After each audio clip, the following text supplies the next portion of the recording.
E agora no período da tarde, então nós vamos ter 2 médicos palestrantes. Vai funcionar da mesma forma. Nós vamos ter uma palestra de 45 minutos e depois 15 minutos para pergunta. Então, enquanto a doutora estiver iniciando, estiver palestrando, vocês podem colocar as perguntas no chat. E no final, a Tati vai ler as perguntas para a doutora e ela responde todas de uma vez. Caso ultrapasse esse tempo de 15 minutos, né, da doutora Ida, a gente deixa as perguntas que faltarem para o próximo médico, ok? E depois, então, que tivermos o segundo, depois da doutora Ida, nós vamos ter o doutor Rodrigo com o nosso segundo painel. E no final, a gente vai ter algumas novidades da nossa associação que a gente vai apresentar para vocês e fazer um fechamento, ok? Então, vou passar a palavra para a Tati, para que ela apresente a doutora Ida e que a gente possa começar. Boa tarde a todos. Nós vamos continuar, né, com o tema, e agora vai ser o fechamento do diagnóstico para CDG. E agora? Quais acompanhamentos necessários? Retornos, exames, terapias. A palestrante vai ser a doutora Ida, como a Estelle comentou, a doutora Ida Schwartz. Ela é pesquisadora, professora, médica e cientista, possui graduação de medicina pela UFRGS, é professora titular do Departamento de Genética da UFRGS, professora dos cursos de pós-graduação em Genética e Biologia Molecular e de Ciências Médicas da Faculdade de Medicina também da UFRGS. Líder do grupo de pesquisa Avaliação de Tecnologias em Saúde para a Genética Clínica, coordenadora do Instituto Nacional de Doenças Raras, INRARAS, e atualmente é chefe do Serviço de Genética Médica e Serviço de Referência em Doenças Raras do HCPA, coordenadora dos ambulatórios de doenças lissossômicas e de erros inatos do metabolismo deste hospital. Boa tarde, doutora Ida, tudo bem? Boa tarde. Já sei que de manhã foi um sucesso, né? Eu já estava comentando aqui, o pessoal conversou comigo. Eu já peço desculpas por não ter participado pela manhã, né? Eu estou vendo que o Rodrigo já está aqui também, eu vou também fazer a minha apresentação, eu não vou conseguir continuar, porque, na verdade, eu estou fora do Brasil em um outro evento, tá? Então, aqui, para vocês saberem, já é 7 horas da noite, tá? Para vocês saberem a diferença de fuso. Eu também queria agradecer a todos e todas aqui que estão prestigiando o evento por toda a força que vocês têm dado para o Rio Grande do Sul. Eu imagino que de manhã o pessoal deva ter comentado alguma coisa também, né? A situação que nós estamos vivendo é bastante difícil, mas a gente tem recebido apoio assim de todos os lados, então eu também quero agradecer aqui a todo mundo que está nos ouvindo, tá bem? E não custa dizer também que é uma honra estar participando novamente nesse evento, assim, prestigiando a Associação CDG Brasil. Eu vou fazer aqui a projeção, tá? Vocês me dizem se tá tudo certinho daí para a gente começar.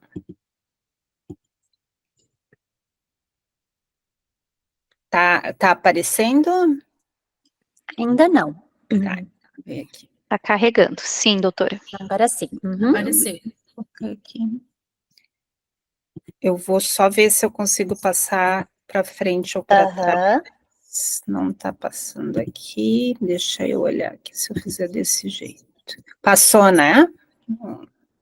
Passou. Então, doutora, agora é 2h10, a gente vai começar. A senhora tem até 2h55 da apresentação e depois a gente deixa 15 minutos para perguntas no final, tudo bem? Tranquilo. Então, obrigada. Eu vou conversar com o grupo sobre... É bem legal, assim, essa frase, né, que me passaram, fechamos o diagnóstico para CDG e agora? Quais são os acompanhamentos necessários? Eu conversei também com o Rodrigo, que é quem vai fazer a próxima apresentação, e eu combinei com ele que eu não iria comentar quase nada sobre questão de tratamento, tá? Então, de tratamento específico. Então, essas questões mais sobre tratamento específico, eu peço que vocês deixem, então, para fazerem as perguntas para o Rodrigo, tá? Então, sempre que um médico vai falar sobre determinado tema, a gente sempre tem uma obrigação de falar se tem conflitos de interesse ou não com a área, então eu já digo que eu não tenho conflito de interesses, né? E eu, assim, li o material educativo que vocês prepararam, tá? Sobre CDG para ser distribuído, e eu vou dizer que alguma coisinha do que eu vou apresentar para vocês eu colei dali, tá? Principalmente essa questão aqui sobre o primeiro momento, tá? O que acontece quando o diagnóstico é fechado, tá? Não tem na literatura médica artigos, pelo menos não ainda, tá? Relatando especificamente para o grupo das CDGs, quais seriam, assim, os principais sentimentos, né, que tomam conta, assim, das famílias quando recebem esse diagnóstico. E não tem muitos relatos sobre o que seria a melhor maneira de se fazer a comunicação do diagnóstico.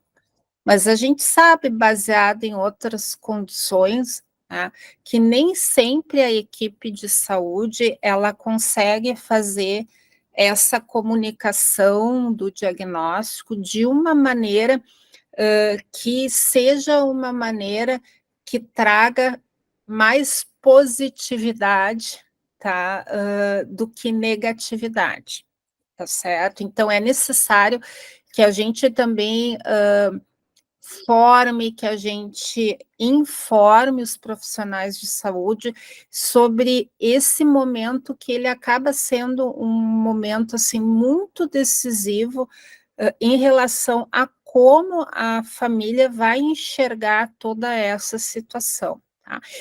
Mas isso é uma coisa, então, que eu disse que eu copiei da cartilha, né, que o primeiro momento é muito difícil, mas que o que a gente tem que ter conta é que a gente não está sozinho, né? E daí eu achei interessante conversar um pouquinho sobre os 5 estágios do luto, tá? A gente usa essas fases de luto, às vezes a gente pensa que o luto ele tem a ver somente com sentimentos, né, que a gente tem quando alguém falece, mas não é isso. Luto é uma palavra mais ampla que a gente usa para definir sentimentos que nós temos quando nós passamos por alguma perda, tá? Essa perda, ela até pode ser uma perda simbólica, por exemplo, perda do filho ou da filha que eu sempre sonhei, tá? Perda de um namorado, perda de uma relação, tá? Então, ela é mais amplo, o significado é mais amplo, e de uma maneira geral, as pessoas que passam pelo luto, elas passam por 5 fases. Tá? A primeira é a negação, depois passa por uma fase de raiva, depois de barganha, depois depressão, até a última fase, tá? Que é a fase da aceitação, e da gente ver qual é a melhor maneira que se tem para levar a vida para frente, né, com aquela realidade, tá? Então, essas fases, elas variam de pessoa para pessoa em termos de duração, tá? Então, tem pessoas que vão ficar um tempo maior numa fase do que em outra, então isso é muito individual, tá? Então, quando a gente fala dessa fase de negação, é bem comum se procurar segundas opiniões ou outras explicações para a situação, tá? Ou simplesmente ignorar a situação ou não se falar sobre o assunto, tá? Aí, quando se passa para a raiva, é bem comum que a gente perca a calma facilmente, se recuse a ouvir conselhos, evite falar sobre o assunto, até que tu passa para essa fase que é da barganha ou da negociação, aonde a gente cria reflexões, aonde a gente se compromete a ser uma melhor pessoa, tá? A gente tenta ter uma vida mais calma e saudável, como alternativas para aliviar a dor. Depois tem essa fase da depressão, tá? Onde é comum que se sofra, que a gente se isole, que a gente tenha um comportamento autodestrutivo, tá? E nessa fase é muito importante os sintomas de apoio, é muito importante, né, a questão, talvez, de acompanhamento psicológico, e depois a gente passa para uma fase de aceitação, tá? Que seria a fase que, idealmente, todo mundo que passou por um luto, né, deveria chegar. Nessa fase, então, é a fase onde a gente procura ajuda, onde a gente conversa com outras pessoas e onde a gente planeja estratégias. Vocês viram que quando a gente está falando de luto aqui, eu estou falando, né, muito dos cuidadores. Aí, com isso, eu já insiro para vocês aqui um tópico que não vai ser o tópico principal, tá? Não é sobre isso que a partir de agora eu vou falar, mas a gente tem que ter em mente que se eu quero cuidar bem de alguém, então se eu quero cuidar bem do meu filho, da minha filha, do meu irmão, da minha irmã, do meu pai, da minha mãe, eu tenho que cuidar bem de mim também, porque se o cuidador ele não está bem, se o cuidador, tá, que na maioria das vezes é cuidadora, tá, não se dá conta dos seus sentimentos e não trabalha esses seus sentimentos, isso daí pode ser que tenha um impacto em todo o cuidado daí da pessoa que tem alguma condição. Então, a gente diz, e não é só em relação ao CDG, que é muito importante que as famílias participem de grupos de apoio. Então, aqui eu estou colocando, né, os endereços da Associação Brasil CDG. O ideal era que sempre, né, daí assim, existem 8.000 condições raras, era ideal que houvesse 8.000 grupos de apoio, isso não existe, mas eu penso assim que sempre que existe, é quase como se fosse uma bênção, porque são esses grupos que ajudam, assim, então, as famílias a se organizarem e a darem o cuidado para os seus membros, né, que necessitam. Agora, a gente tem, fora isso, eu também quero falar dos profissionais de saúde, tá? Então, aqui, profissional de saúde é um termo muito amplo que eu estou usando. Não é só os médicos, são os nutricionistas. Eu sei, por exemplo, que a Lília está nos assistindo aqui, tá?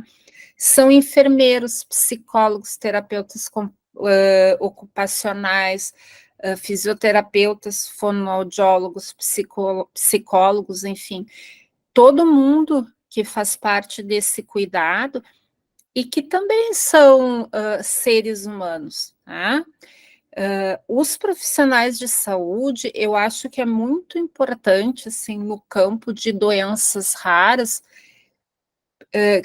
nos outros campos também, mas talvez mais no de doenças raras, porque as doenças raras tendem ainda a ser mais desconhecidas, que esses profissionais, eles ajam em rede, tá? Quando eu quero dizer assim, agir em rede, é que é importante que eles não fiquem no seu mundinho somente, tá? Eles têm que interagir com outros grupos nacionais e do exterior que têm tanta ou maior ou menor experiência que a sua com o cuidado de pessoas com doenças raras, tá? É esse tipo de interação que vai possibilitar o melhor cuidado da pessoa com doença rara e que vai possibilitar também descobertas em relação à questão de tratamento, tá? Um outro ponto que é bem importante, e daí, assim, isso varia um pouco em relação ao local, é que a pessoa com doença rara, ela tenha alguma forma de identificação fácil, tá? Para que se houver alguma situação de emergência, quem for atender saiba, tá? Pelo menos o nome da condição, tá? Então, é fundamental que a pessoa tenha uma carteira, um cartão ou uma pulseira que seja, né, aonde tenha escrito o nome da doença rara e, de preferência, também o contato com o principal profissional de saúde ou com a equipe, né, que cuida, assim, que maneja, então, o caso. Eu sou médica geneticista, tá? Então, eu tenho sempre como obrigação, no caso de doenças raras, como as CDGs, elas são doenças raras genéticas, falar sobre aconselhamento genético, tá? Então, aconselhamento genético, ele só existe, tá, depois que é feito o diagnóstico. Então, o aconselhamento genético, ele inicia, tá, com a investigação, isso é certo, mas a partir do diagnóstico é que nós conseguimos, daí, entender as bases genéticas e também estabelecer o plano de tratamento, tá? Então, esse plano de tratamento, né, no caso das CDGs, mas também no caso da maioria das doenças raras, ele é multidisciplinar, ele envolve vários profissionais de saúde, tá?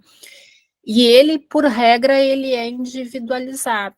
Claro que a gente tem coisas que vale para todos os grupos. Eu acabei de dizer, né? Aconselhamento genético é para todas as condições genéticas, mas tem outros detalhes, que às vezes não são detalhes pequenos, que vai depender do tipo de CDG, por exemplo. Em relação àquela coisa da herança genética, né, que talvez já tenha sido falado aqui de manhã, eu só vou frisar, né, que na grande maioria das vezes a condição ela é autossômica recessiva e que os pais que tiveram uma criança com CDG, né, autossômica recessiva, que é a maioria, tem uma chance de 25% de ter outra criança com essa condição. Só que existem condições que são ligadas ao X, quer dizer que o gene está no cromossomo X e que daí não vale essa regrinha dos 25%.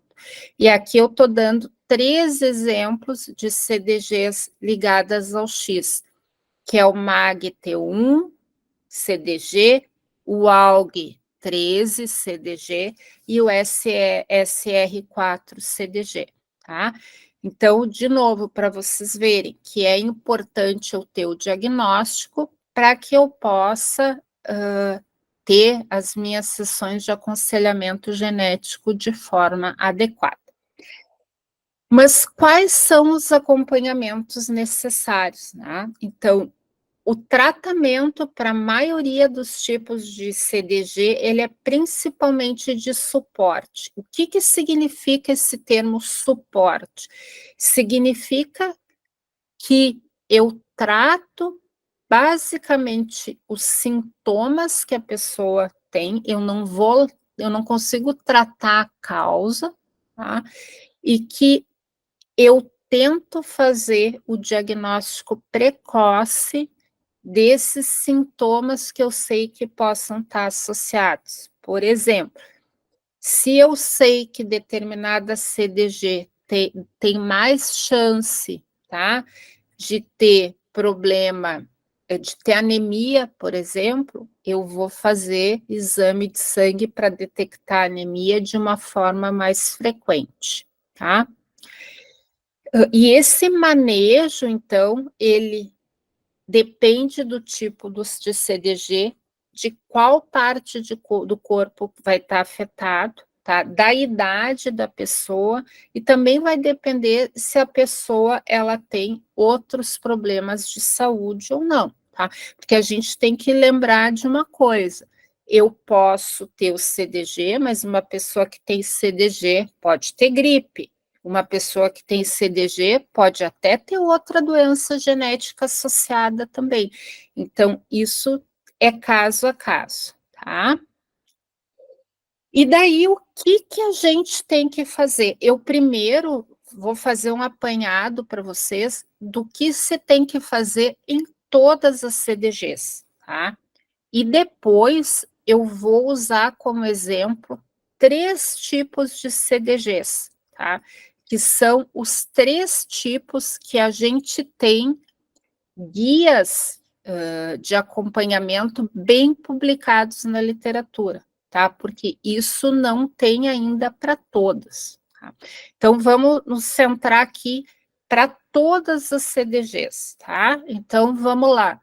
Eu fiz toda a investigação, foi fechado o diagnóstico, eu sei qual é o tipo de CDG, o que eu tenho que fazer de exames, né? Então, a gente tem que avaliar como é que está o coração, tá? Da pessoa com CDG. Então, tem que fazer pelo menos um ecocardiograma e um eletrocardiograma. A gente tem que avaliar como é que está o rim dessa pessoa. Então, tem que fazer ultrassonografia renal.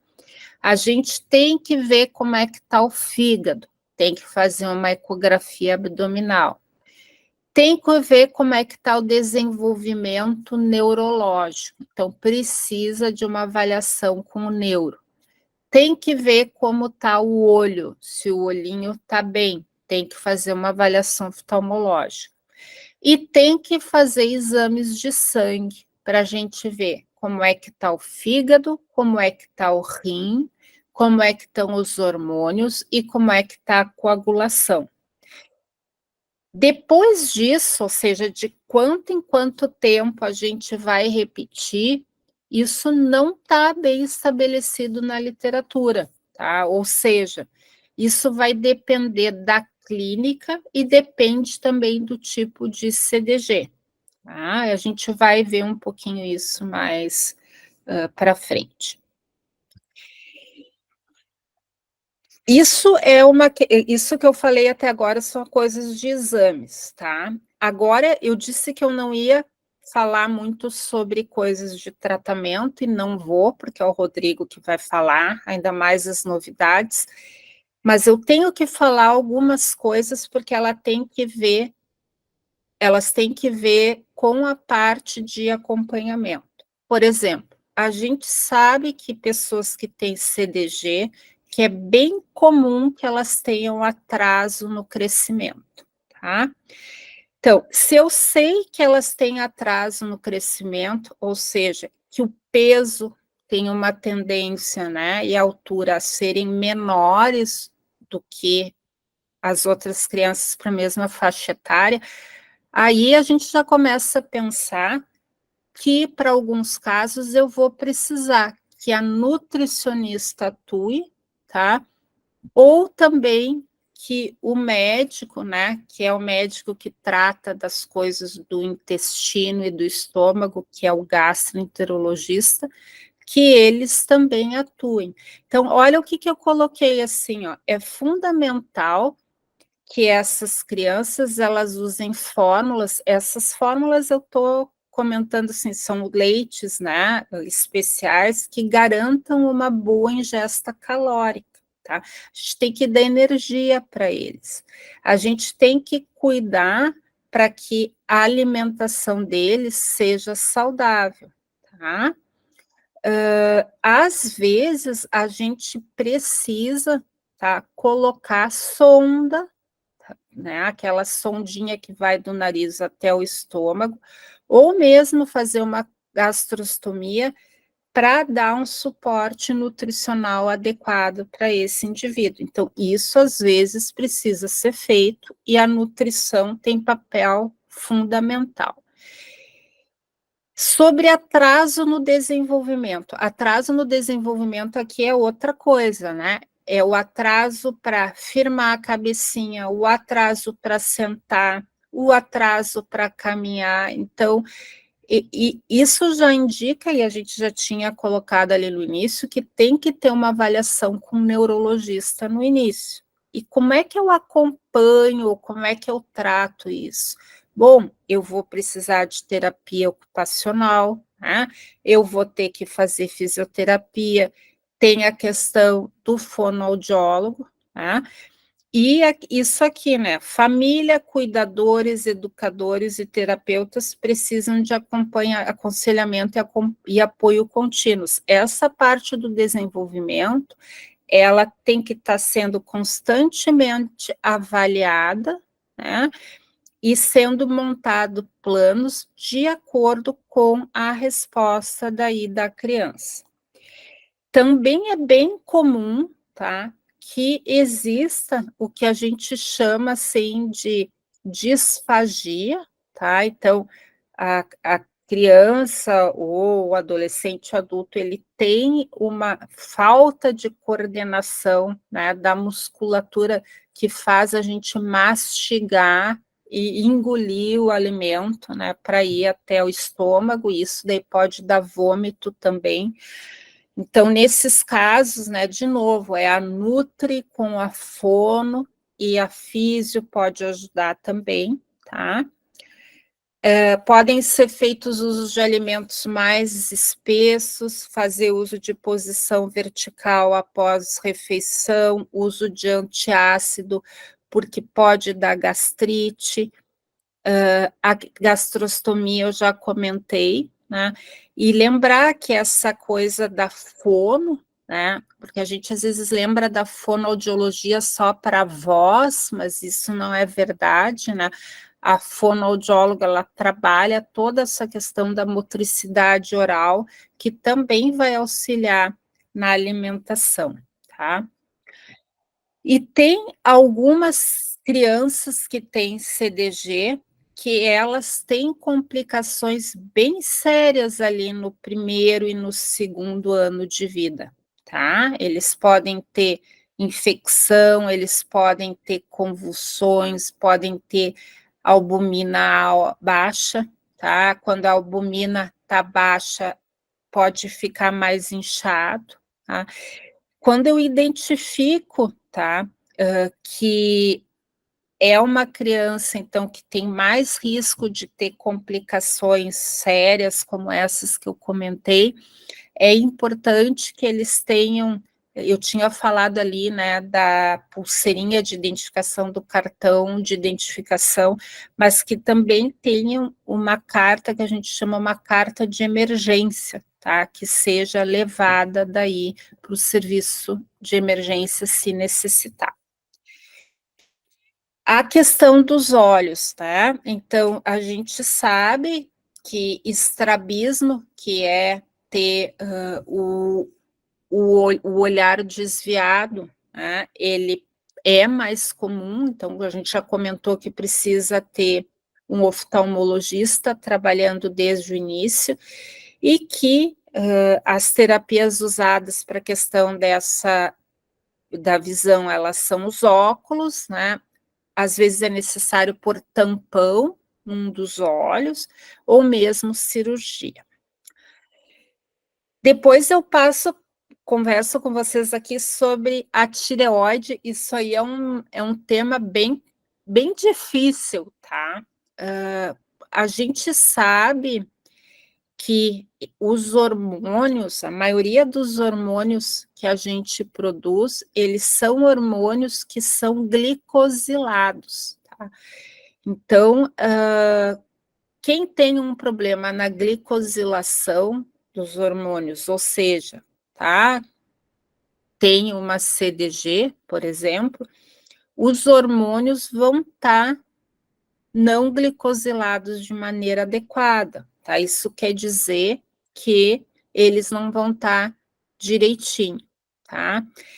Só que o que acontece é que, às vezes, pelo método que eu uso para medir os hormônios, e aí eu estou falando mais no caso dos hormônios da tireoide, tá?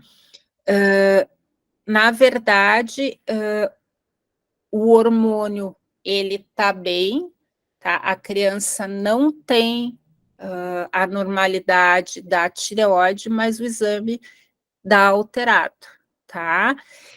Então, a gente tem que cuidar bem isso, por isso que é importante, se a gente suspeita que tem algum problema na tireoide, que geralmente é o hipotireoidismo, tá? Que seja avaliado por um endocrinologista, porque, na real, a gente só deveria dar a tiroxina, que é o hormônio da tireoide, nas crianças e adultos que têm esse hormônio, que é o TSH, elevado, e a tiroxina livre baixa, medida por esse método que é diálise de equilíbrio, tá? Então, esse é um ponto, assim, bem importante, tá bem, para que vocês prestem atenção. O outro ponto que é importante é sobre acidente vascular cerebral, tá? O que é um acidente vascular cerebral? Um AVC, tá? É quando um vaso sanguíneo do cérebro, ele entope, daí a gente chama acidente vascular isquêmico, ou quando ele começa a sangrar, que é um acidente vascular cerebral hemorrágico, tá? Então, quem tem CDG, ele pode ter risco tanto de acidente vascular cerebral isquêmico ou hemorrágico, tá? Só que, às vezes, vocês pensam assim, a gente não consegue, né? Às vezes a criança tem comprometimento neurológico e eu não consigo me dar conta que está ocorrendo um acidente vascular cerebral, porque a clínica do acidente cerebral, a vascular cerebral, ela é bem ampla, né?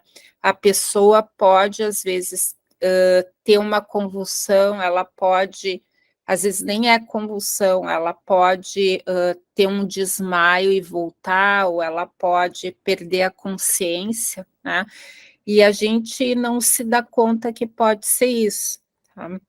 Mas quando isso acontece, tá?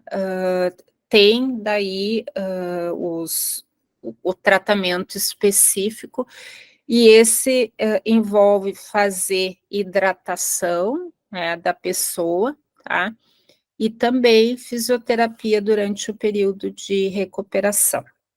E aí vem, né, essa questão que eu disse, que os pacientes, eles podem ter tanto tendência a sangrar demais, quanto a ter o contrário, que é o sangue ficar entupido dentro da veia, tá?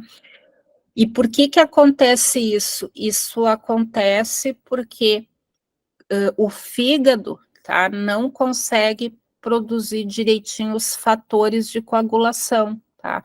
Porque esses fatores de coagulação, eles não são bem glicosilados, tá? Então, a gente sempre avalia essa parte de coagulação no início e vai ter o acompanhamento com o hematologista, tá? Para ver se é um quadro mais de tendência a sangramento ou de trombose, e daí para a gente tomar as medidas cabíveis, tá? Isso é bem importante, gente, quando a gente falar de cirurgia. Então, sempre que uma pessoa com CDG tiver que fazer cirurgia, tá? Tem que ser informado para o médico que vai fazer a cirurgia que existe esse risco, tanto de sangramento quanto de trombose, tá? E essa que eu coloquei aqui, trombose venosa profunda, né? Que é uma das coisas que pode acontecer em quem tem CDG, tá? A gente tem que aprender qual é o principal sintoma disso. Então, geralmente, né, trombose venosa profunda, ela dá numa veia, né? A veia fica entupida, tá? É mais comum em pessoas que não conseguem se movimentar direitinho, então que elas são mais sedentárias, tá? E o mais comum é que seja nas pernas. Às vezes o único sintoma, tá, inicial de uma trombose venosa profunda é dor na perna, tá bem na panturrilha da perna, tá? E daí tu pode ter alguns outros sinais de vermelhidão, enfim, mas se a gente suspeita de trombose venosa profunda, tem que ir para uma emergência para fazer o tratamento. Em relação à questão do rim, nós comentamos que deve sempre ser feito avaliação renal ao diagnóstico. É comum ter aumento do tamanho do rim, ter cisto, tá? E é sempre é importante que a gente avalie também a quantidade de proteína que sai na urina. Uma outra coisa bem importante em quem tem CDG é a questão da imunidade, do estado imunológico. Então, tem alguns tipos de CDG que elas dão infecções recorrentes, tá? E que às vezes podem ser graves, e que daí a gente precisa de avaliação com o imunologista, mas que, gente, sempre tem que fazer vacina, tá? A rigor, não existe nenhuma contraindicação para vacinação de quem tem CDG, a não ser que isso tenha sido indicado, né, pelo médico especialista, imunologista, ou por uma questão específica. Até agora eu vou passar para algumas questões adicionais de manejo de adultos com CDG, porque às vezes a gente fica muito, né, centrado na questão de crianças, mas as crianças crescem, ficam adultas, tá? E a gente tem que pensar que essa fase da vida daí tem os seus as suas próprias características, tá? Então, a gente já conversou sobre a história da trombose venosa profunda. Quando a gente fala de adultos com CDG, vem mais a questão ortopédica, tá? Então, porque pode ter um encurtamento do tórax com alguma alteração da coluna, como escoliose, cifose, tá? Então, é bem importante cuidados ortopédicos, fisioterapia, né? A questão das cadeiras de rodas adaptadas, e às vezes é necessário fazer cirurgia, tá? E depois, as questões de vida independente, tá? Então, dentro, né, assim, considerando a individualidade de cada um, tá? Tem que se promover habilidades funcionais da vida, treinamento vocacional, e incentivar o autocuidado, né, e tentar, né, que essas atividades de vida diária, que essas pessoas consigam ter domínio. Então, e quando eu falo atividades de vida diária, são de coisas simples a complexas, né? Desde a questão, né, de ter um controle, talvez, de fazer xixi e cocô, mas de se pentear, trocar roupa. Então, essas coisas, assim, devem ser estimuladas de acordo com o quadro apresentado, tá? Em relação a complicações secundárias, tá? Sempre tem que buscar atenção médica em caso de febre prolongada, vômitos ou diarreia. Intervenção com antipiréticos, né, que é para tirar a febre, antibióticos, né, se necessário, e hidratação, ele pode prevenir episódios semelhantes aos acidentes vasculares cerebrais, convulsões e complicações graves na etapa quando a criança. E sobre remédios, né? O que pode ser usado, o que não pode ser usado. Então, na real, assim, não existe uma lista de medicamentos proibidos, tá? Mas a gente pode ter cautela com medicamentos metabolizados pelo fígado, tá? No caso, aqui, um dos medicamentos que é o metabolizado pelo fígado é o acetaminofém, o paracetamol. Mas aqui vale aquela máxima, né? A gente tem que evitar o uso de medicamentos desnecessários e fazer uso somente com prescrição médica. Em relação ao acompanhamento, tá? A gente preconiza que anualmente sejam feitas consultas com um médico que faça uma atenção geral à saúde, tá? Então, ou é o médico geneticista, ou é o pediatra, tá? Ou vai ser, se a pessoa já é adulta, um clínico geral, mas tem que ser alguém que olhe a pessoa como um todo, tá? E daí também, anualmente, talvez deva ser feito uma avaliação geral de como é que está, né, a questão fonoaudiológica, ocupacional e física. O exame oftalmológico também anualmente, e esses exames de sangue que eu já tinha combinado lá no início também anualmente, tá? E a avaliação com com o hematologista e com o ortopedista talvez seja necessário que sejam anuais também. E daí, pessoal, eu vou fechar aqui, tá, a questão de acompanhamento, assim, das CDGs globalmente, e eu vou fazer agora um pouquinho mais em detalhes, e vai dar para cumprir bem o tempo, tá, com 3 tipos de CDGs, que a gente tem artigos específicos sobre a questão de acompanhamento, tá? Então, eu vou começar com a PGM1, tá? CDG, eu não sei se tem alguém nos ouvindo que seja parte desse grupo de CDGs.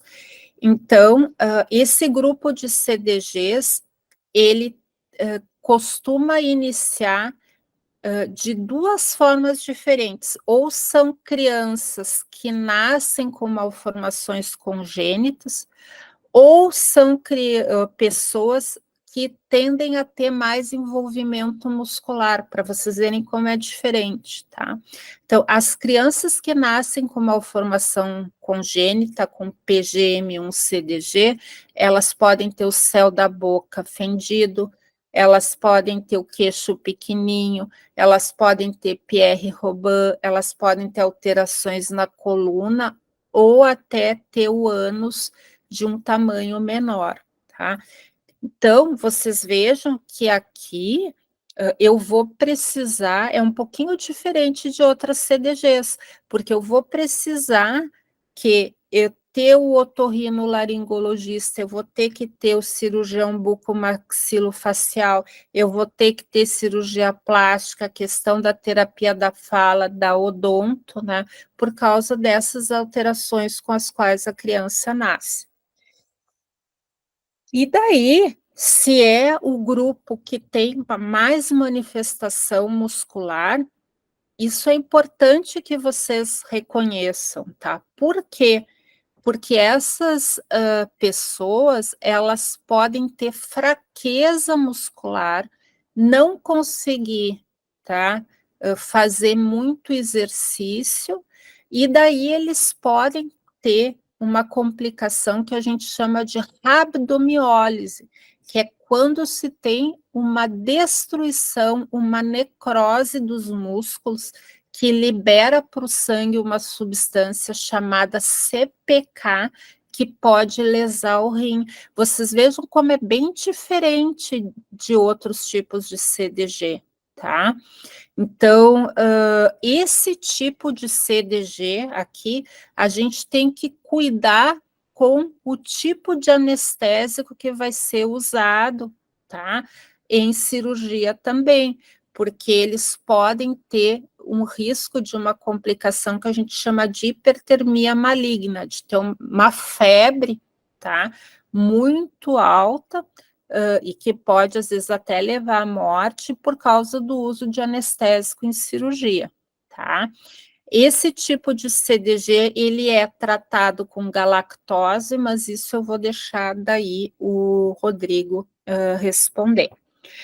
E uma outra coisa que acontece nessa CDG, que pode acontecer em outras, tá? É da glicose baixa, então da hipoglicemia, certo? Então, vocês vejam, não é todo tipo de CDG que dá hipoglicemia, tá? Mas os tipos que dão hipoglicemia, a gente tem que cuidar, porque daí talvez também entre a questão da nutricionista. A gente vai ter que cuidar que a alimentação seja bem frequente, que a gente dê carboidratos, tá? Para que a pessoa não faça hipoglicemia, porque vocês sabem, se fica com a glicose baixa, pode dar até crise convulsiva por causa da glicose baixa. E para terminar aqui a PGM1-CDG, tá? Ela também tem, de uma maneira um pouco mais grave, o comprometimento hepático, tá? Então, eu posso ter tanto acúmulo de gordura no fígado, quanto de fibrose no fígado. Então, isso também tem que ser bem acompanhado, tá? E aqui era a última, que é a manifestação cardíaca, que também tem que ser feito em todos. Eu vou passar, então, para MPI-CDG, tá? Que essa CDG, a gente considera que é uma CDG que tem um tratamento específico muito bom, que é com manose, que o Rodrigo, imagino que também vai falar também, e que esse tipo de CDG, o principal problema que dá é no fígado, tá? Então, é ter o fígado aumentado com fibrose, e a gente tem que monitorar, tá? Esse fígado com ultrassonografia e outros exames de uma maneira bem mais seguida, tá? Alguns casos, eles podem precisar de transplante hepático. Outra coisa que é comum na MPI-CDG é tu ter diarreia com ou sem vômitos, tá? E claro, diarreia com ou sem vômitos pode dar desidratação e atraso do crescimento, tá? Então, é bem importante, tá? Que a gente avalie o estado nutricional e talvez precise nutrição parenteral em pacientes gravemente desnutridos. Nutrição parenteral é dar uma alimentação pela veia. Em relação ao sistema endócrino também, que nem eu tinha falado, para PGM1, CDG também pode dar hipoglicemia. E o último que eu quero falar é da ALG13-CDG, tá? Esse tipo de CDG, ele é um tipo de CDG, aqui está em inglês, tá? Mas vocês viram aqui que eu estou mostrando a cabecinha, tá? É um tipo de CDG que ele dá principalmente problemas neurológicos, tá? E a maioria das pessoas afetadas tem convulsão. Então, aqui o problema é como tratar as convulsões, tá? Então, a gente sabe, tá? Que quem nasce com o ALG3 CDG, e assim que você faz o diagnóstico, tem que fazer uma avaliação neurológica completa, tem que ter o eletroencefalograma, tem que ter uma ressonância magnética de crânio e tem que ter o acompanhamento anual com o neurologista. E daí a gente vai para a questão dos medicamentos para convulsão, tá? Esse tipo de CDG, ele tende a desenvolver espasmos infantis, que é um tipo bem grave, tá? De convulsão, e que, de acordo com as referências, a gente deveria, quando acontece, tratar com ACTH e prednisolona, tá? O medicamento de escolha seria isso, bem? E dieta cetogênica é um outro tipo de terapia que também a gente pode usar para o controle de crises convulsivas nesse tipo de CDG. Tá? Então, para eu terminar aqui com vocês, para lembrar assim que o diagnóstico ele não é o fim, na verdade ele é o início de uma jornada, tá? Que a jornada é longa, mas direção é mais importante que velocidade, tá? E que vocês contam, então, com a família CDG, da qual eu humildemente acho que também faço parte, tá? Para apoiar vocês nesse caminho. Então, eu gostaria de agradecer, eu vou interromper o compartilhamento e daí a gente pode conversar, tá bom? Muito obrigada, doutora Ida. Ótimo, com certeza a senhora faz parte da família. Muito obrigada. A Tati agora vai passar. Tati, vamos ver se está certinho aí. Temos algumas perguntas. Estamos Sim. bem certinho no tempo, né? E daí, então, nós temos 15 minutos para responder as perguntas. A Tati vai organizando aí. Vamos lá. Eu vou pegar as perguntas que ficaram, né?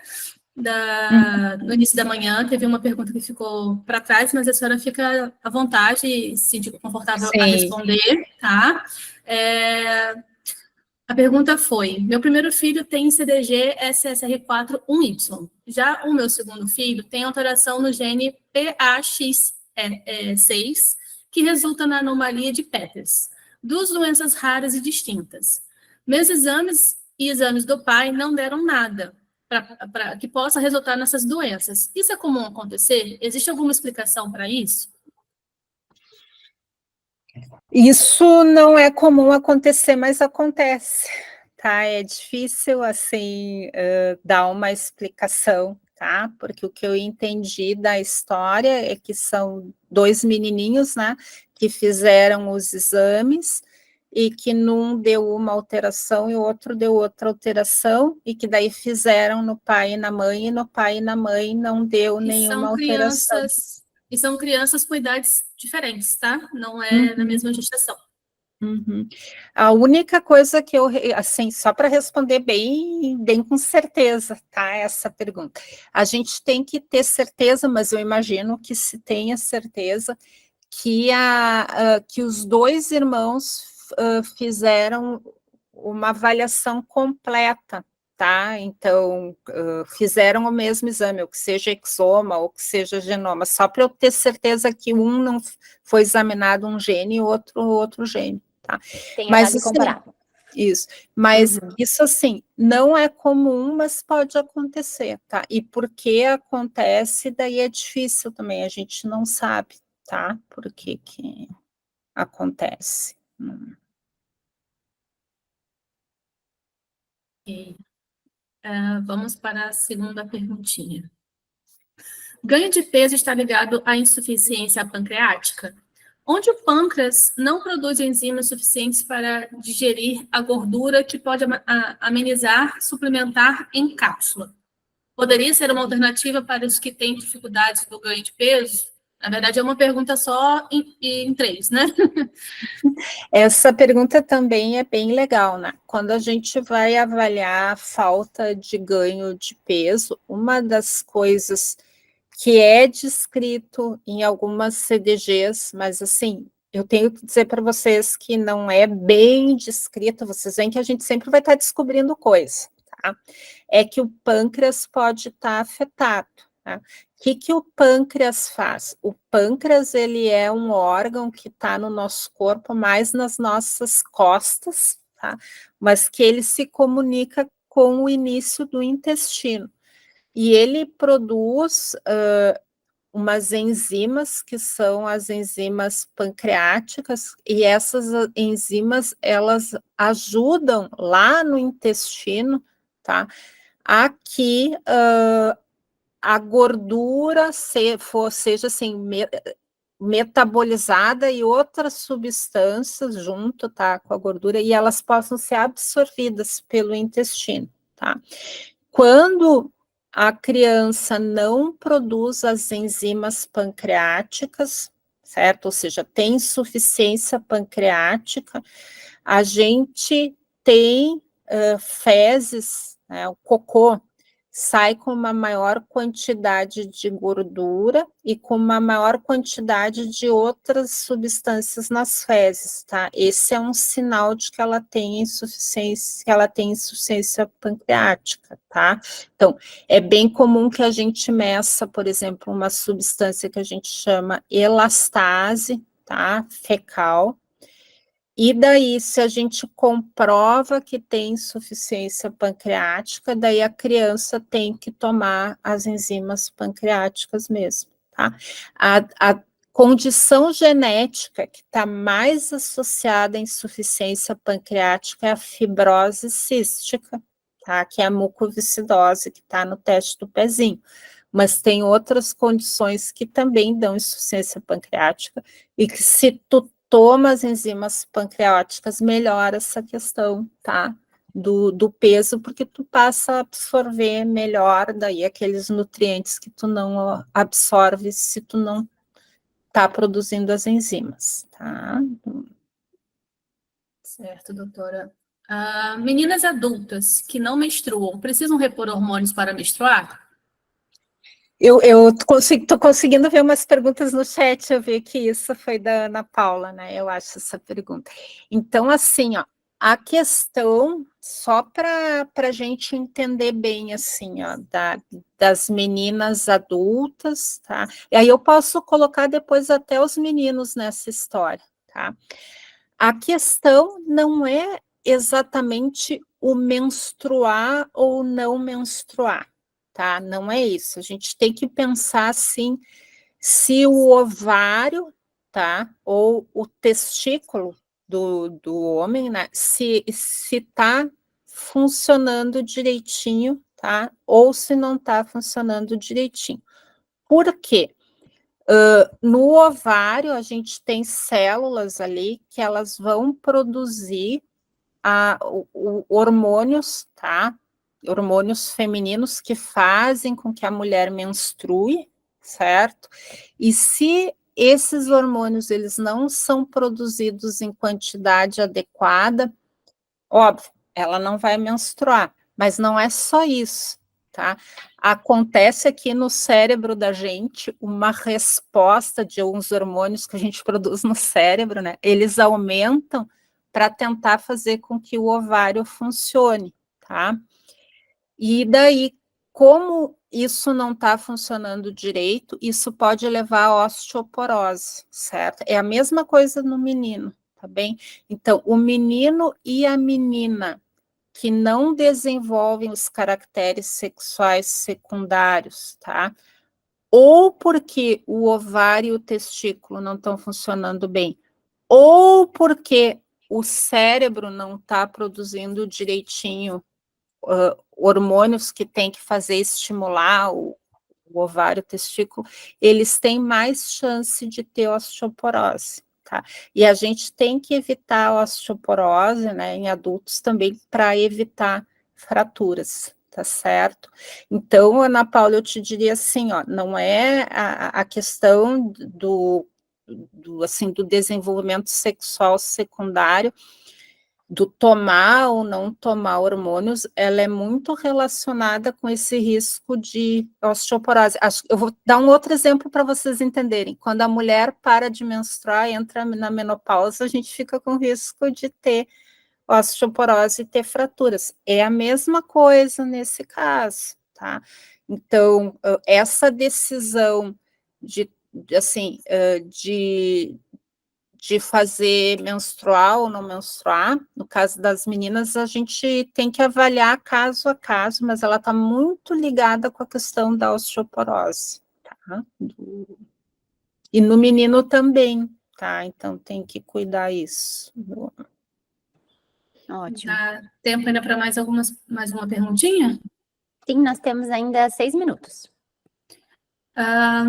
Mesmo com a gastrostomia, muita dificuldade para aumentar as calorias, sente dor, em acompanhamento com nutróloga, nutricionista e gastro. Ela possui dificuldade, né, na questão do ganho de peso.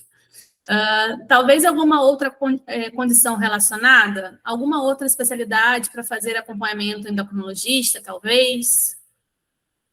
Qual seria a Qual é? sugestão? Onde que está essa aqui? Logo abaixo da Ana Paula, a questão das meninas adultas, né, não menstruarem. Logo abaixo 14h50 o tempo, doutora. O que eu diria assim, ó, como ela está falando de dor, tá? Aqui tem a questão sente dor, tá? Eu gostaria de ter certeza que ela não tem gastrite, por exemplo, tá?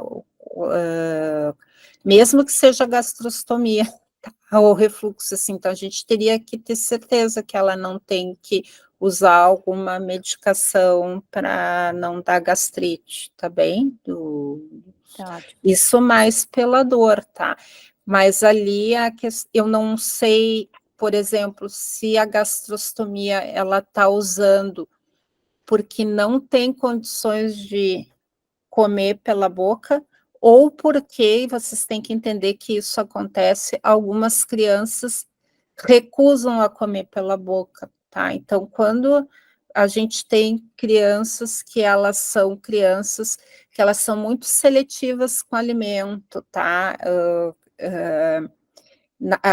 A fono tem que estar envolvida, tá bem? Para fazer um tratamento mais de reabilitação dessa parte, assim.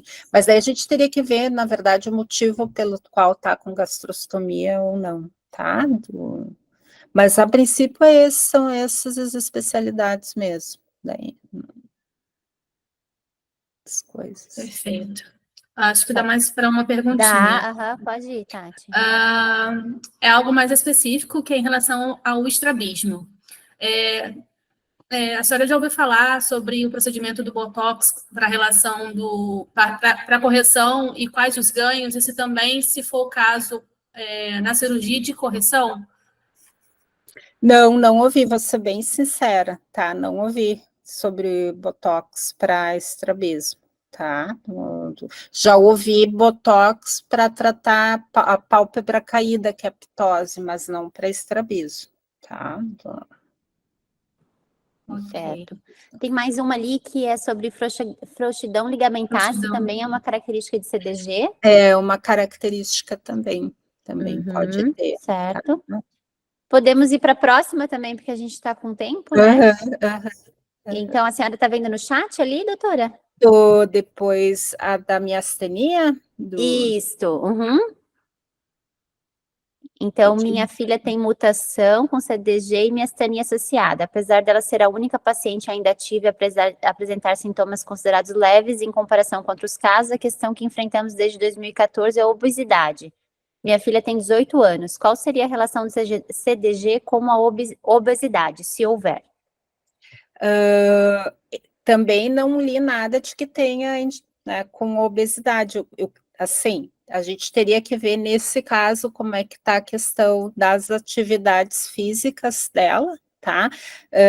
A gente sabe que hipotireoidismo, por exemplo, pode levar, ou alguma coisa hormonal, às vezes, leva a tendência à obesidade, então teria que dar uma olhada no perfil hormonal dela, tá? Mas, assim, obesidade sem ter algum tipo de outra relação, eu não vi, tá? Também, Tá bem. Acho que vamos seguir, né? Porque a gente está bem no tempo, daí dá para a doutora Aida finalizar. A Júlia faz reposição e não foi exatamente para menstruar, mesmo que resultou, mas por conta da osteoporose. Então, acho que é bem o que a senhora tinha comentado, né? Isso aqui é uma coisa que eu não falei, eu expliquei, mas já que ela colocou aqui, eu vou falar, tá? Isso, hipogonadismo hipergonadotrófico, tá? O que esse termo quer dizer, né? O hipogonadismo na menina quer dizer que o ovário não está produzindo os hormônios direitinho, ó, hipo, né? Hipo quer dizer pouco. E hipergonadotrófico quer dizer que o cérebro, tá? Ele está conseguindo produzir, daí em maior quantidade, hormônios para estimular o ovário. Então, o problema é no ovário, tá? Só para vocês entenderem os termos, porque também tem hipogonadismo hipogonadotrófico, daí é outra coisa, tá? Tá ótimo. E a última ali seria da Fabiola, né? Suplementos com alto teor de proteínas podem ser intolerados pelos CDGs? Vocês fazem umas perguntas difíceis, né? O Rodrigo daqui depois vai me ajudar aqui, o Rodrigo. Mas, a princípio, proteínas, enfim, a princípio, eu não vejo motivo, assim, eu também não. O que tu acha, Rodrigo? A única coisa que eu pensaria com alto teor de proteínas é secundário ao se já tem algum CDG, seria a renal. única contraindicação que eu consigo pensar. Isso é legal até falar, né? Porque eu falei pouco ali, o rim, né? Então a gente faz a ultrassonografia para ver se tem. A ultrassonografia é sempre para ver se tem alguma coisa morfológica, né? Mas eles podem excretar mais proteína pela urina. Se excreta mais proteína pela urina, essa proteína ela pode assim danificar o rim de alguma forma. Então, se tem essa tendência e tu come mais proteína, poderia daí ajudar a danificar o rim, né? Olha ali, a Luíse falou que já ouvi indicar botox para estrabismo. Depois tu me conta, então, Luíse. Tá. E a Fabiola complementou que no caso aumenta os vômitos, esses suplementos com alto teor de proteína. Certo. Então, tá bom, encerramos as perguntas aqui no tempo bem certinho. Muito obrigada, doutora Ida, pela participação. Sabemos que a senhora está fora e mesmo assim participando. E parabéns pelo evento. Que bom, estamos muito felizes e a gente queria agora ver se a gente abre a câmera novamente para nós termos uma fotinho com a doutora Ida também. Então, todo mundo que estamos fazendo os registros, então quem puder abrir a câmera para a gente ter uma foto com a doutora Ida. Estou preparando aqui, tá, Estelle? Tá bom. Aumentou o número de participantes na câmera. Enquanto o pessoal se organiza, só quero agradecer a doutora Louise, que também é geneticista de Florianópolis, que está aqui na telinha com a gente. Obrigada por ter entrado, doutora. E eu vi que o Jaime está aqui, então, né? Também. Sim, Jaime ele estava de manhã. Vamos tirar um print aqui, então, gente. 3, 2, 1. Deu boa, eu vou salvar aqui. Tá bom? Então tá bom. Então tá bom. Muito obrigada, doutora Ida. Depois a gente entra em contato agora compartilhar. Vocês aproveitem bem o Rodrigo aí, tá? Tchau. Pode deixar. Tchau, doutora. Obrigada. Obrigada. Nós vamos dar um intervalo pessoal de 10 minutinhos, como antes, tá? Então, para quem quiser fazer alguma troca com as crianças, então são 3h12, a gente volta, então, 3h25, combinado? Para daí a gente começar com o doutor Rodrigo na sequência. Fechou, vamos lá, gente. Tá bem? Até mais.